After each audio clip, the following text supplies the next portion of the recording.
Bonjour.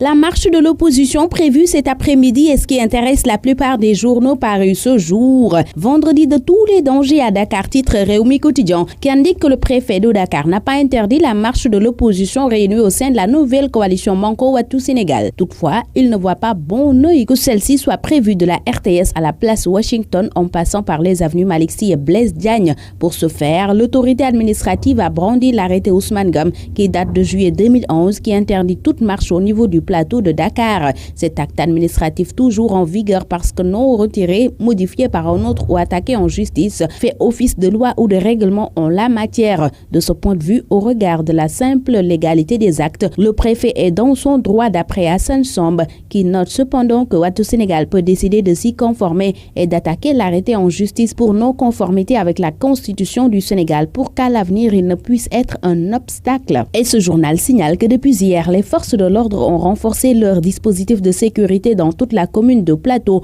où l'opposition compte organiser sa marche. L'État, à travers le préfet à vive voix, a demandé aux leaders du Front And Wattu Sénégal de changer d'itinéraire. À défaut, leur marche sera purement et simplement interdite, selon ce journal qui renseigne que Malick Gakou et compagnie ne veulent pas entendre cette décision préfectorale de leurs oreilles et campent sur leur décision de marcher par A ou B. Bataille des itinéraires entre l'opposition et le préfet, titre Le Populaire, qui se demande si l'on va vers un affrontement entre opposants et forces de l'ordre. Le POP indique que Manko Wattu Sénégal maintient sa manifestation sur le trajet RTS Poste Médina ministère de l'Intérieur. L'itinéraire de la discorde, titre Enquête où Malick Gakou, coordonnateur du Front Manko Wattu Sénégal, déclare, je cite, l'arrêté Ousmane Ngom ne nous arrêtera pas. L'État restera ferme, promet pour sa part le porte-parole adjoint de l'APR Abdou Mbow. Ce même titre, l'itinéraire de la discorde barre la une de Sud Quotidien qui indique que le préfet a fixé les règles, mais Manko Wattu Sénégal conteste. La société civile, elle, dénonce pour sa part ce changement d'itinéraire par l'autorité préfectorale. Walf Quotidien voit pouvoir et opposition sur le pied de guerre. Ce journal évoque les enjeux de cette marche et prédit un vendredi de tous les dangers aujourd'hui. Direct Info se demande si l'on va vers une confrontation entre le pouvoir et l'opposition. Ce journal prédit aussi un vendredi à haut risque